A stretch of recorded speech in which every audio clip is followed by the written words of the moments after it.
Hey guys, in today's video, I want to talk about iOS 17.5 Developer Beta 3. Now, this beta has been available for the past couple of days, and Apple has recently switched to a weekly release schedule for betas, which means this software will soon be available to the general public, probably in less than 2 weeks. So in this video, I want to give you guys a quick follow-up on the latest Beta 3 for iOS 17.5. Now, in these follow-up videos, I usually like to talk about any additional new features and changes that I may come across after using the beta for a couple of days. And of course, I always like to talk about the performance, the battery, and everything else in between. Now, if you follow me on social media, I do have some concerns in regards to battery life with the latest Beta 3. So let's talk about everything in this video. So to be honest, with iOS 17.5, Apple has been adding a lot of new changes under the hood, things that you may not notice right away, but in the future, you'll see the impact of these changes. For example, in the EU, Apple has now enabled the option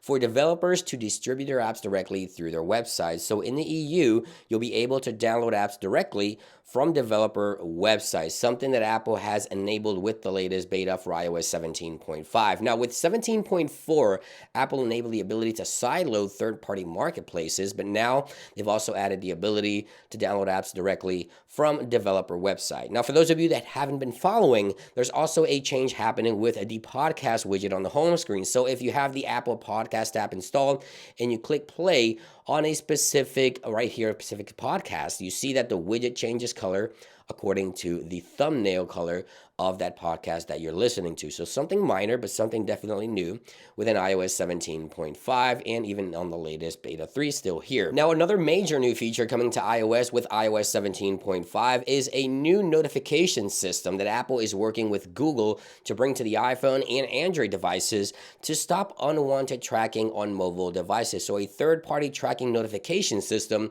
will be coming to the iPhone and Android devices with the release of iOS 17.5. Of course, this is something you can't see just yet, but in the future, if you're being tracked by an unknown tracking device, iOS will notify you and let you disable that tracking device directly within your iPhone, whether it is an AirTag or Apple compatible tracking device or not. Same thing applies for Android. So a major new feature coming to iOS 17.5 and Android 9.0 or later. Now, Apple has also added some changes to the Apple News application. There's a new daily puzzle option and Game Center options available within the extension here in settings, as you can see. So right there, Game Center, and this will send all the results to Game Center for your daily puzzles if you want to go ahead and take advantage of that. I don't think anyone is really subscribed to Apple News Plus, but hey, if you are and you enjoy crossword puzzles and things of that nature, that is a new change here within iOS 17.5. So now let's talk about my experience with the software so far. Now, I want to talk about the operating system itself first and things like the software animations and launching and closing applications and just navigating through the software. Everything has been buttery smooth in my opinion.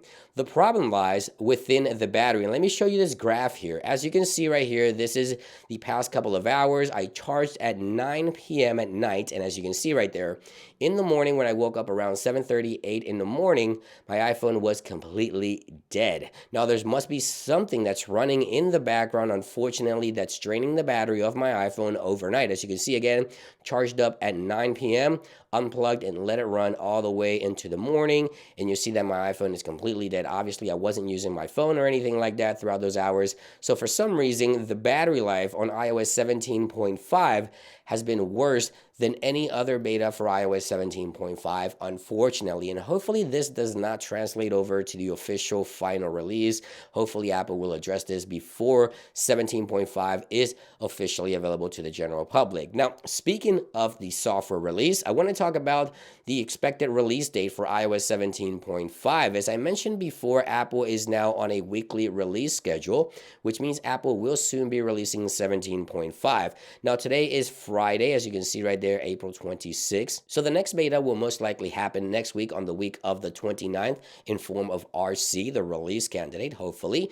And the following week on May 7th, we may see the official final release on Apple's event, Let Loose. Remember, Apple has already announced their new event on May 7th. So iOS 17.5 will most likely make its debut alongside this event to show off some of the latest new features for that new notification system that we talked about, the ability to install apps from developer website, although I don't think Apple may talk about that, but we'll see some changes happening before the official release. Next week, expect the RC on the week of the 29th, and then the following week on the week of the 6th, expect the official release of iOS 17.5. So less than 2 weeks away. Unfortunately, the battery is not the best on the latest beta, but hopefully, again, Apple will address this before the final release. Thank you for watching this quick update, guys. I hope you guys have a great day and a great weekend, and I'll see you guys on the next one.